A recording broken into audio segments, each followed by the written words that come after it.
An immigrant, a Muslim, born in Uganda, and now the mayor of New York City. Zohran Mamdani has just made history. But the question dividing America right now is simple. Is he about to change New York forever, or destroy everything it's built? This isn't just another election story. It's a revolution unfolding in real time. A 34-year-old activist, once fighting eviction cases in Queens, now sits in the most powerful seat of the world's most ruthless city.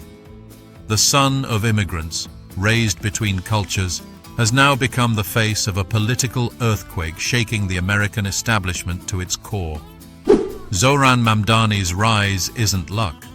It's the perfect storm of identity, timing, and people's frustration finally boiling over. Born in Kampala, Uganda, his family moved to the US when he was just a kid. His father, Mahmoud Mamdani, is a renowned scholar, and his mother, Mira Nair, is a world-famous filmmaker. That mix of intellect and storytelling shaped a young man who saw both art and activism as tools to challenge power. Growing up in Queens, he saw the beauty and brutality of New York, a city that promises everything but delivers only to the few. He went to Bowdoin College, graduated in 2014, and instead of chasing corporate success, he chose to serve. Working as a housing counselor, helping tenants fight eviction and survive rent hikes. That's where he discovered something crucial. The system isn't broken. It's built this way. And that realization pushed him straight into politics. In 2020, Mamdani ran for the New York State Assembly, representing Astoria, Queens. No one took him seriously. He was young, brown, outspoken, and up against a 5-term incumbent backed by party elites. But Mamdani didn't play their game. He built his own. Door by door, block by block, he connected with the people forgotten by big donors and headlines. The poor, the renters, the immigrants, the overworked. And when the votes came in, he won.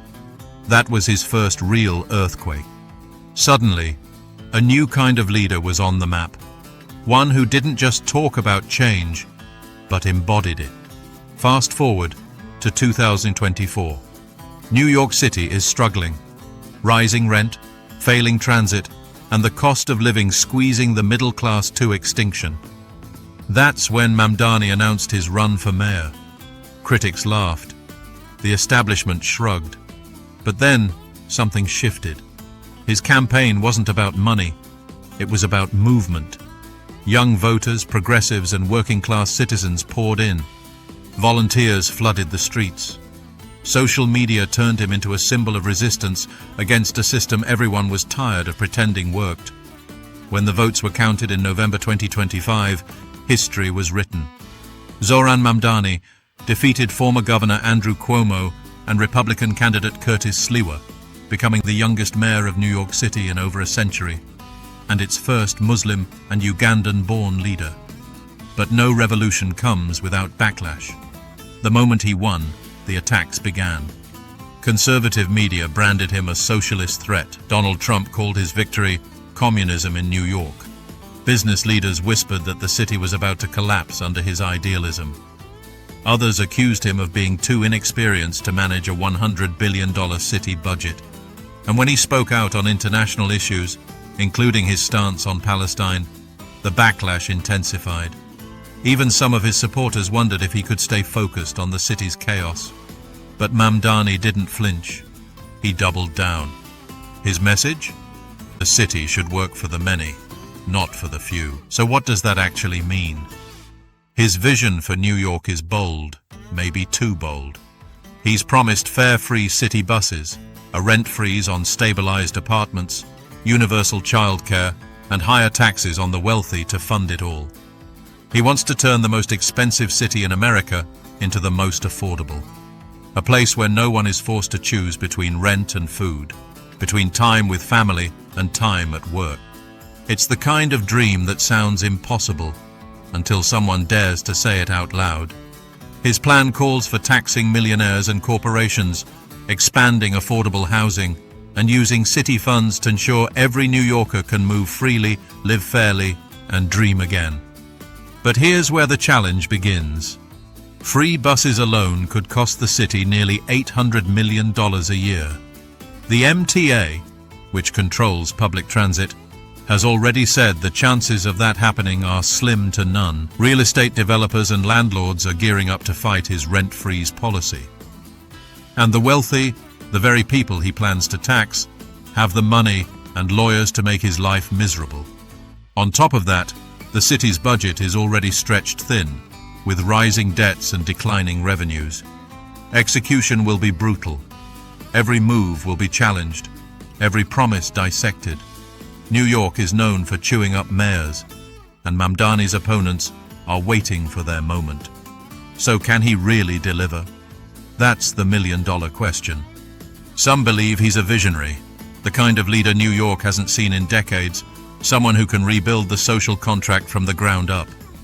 Others say he's too idealistic, that his dreams will crash against the wall of bureaucracy, politics, and money.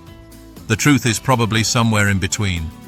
He may not transform everything overnight, but even if he delivers half of what he's promised, it'll shift the direction of the city for a generation. Because what Mamdani represents isn't just policy, it's possibility. He's proof that someone without billionaire backing or political bloodlines can take the biggest city in the world and say, "I'm here to change it." But there's another layer here, a global one. His victory isn't just New York news. It's a symbol to every immigrant, every outsider, every dreamer who's been told, "You can't." From Kampala to Queens to City Hall, Mamdani's story proves that where you start doesn't decide where you end up. His leadership is a mirror for a changing world, one where the powerful are being challenged by the passionate. And while his road ahead is filled with battles, his win already means something bigger. The people who've been ignored for generations are finally being heard. As Zohran Mamdani prepares to take office, the city holds its breath. Will he turn his radical promises into a new model for urban America? Or will the system crush him like so many reformers before? Whatever happens, one thing's for sure. This moment will be remembered. Because in a city built by immigrants, it's poetic that an immigrant has finally taken the wheel. Whether you agree with him or not, his story forces us to ask one question.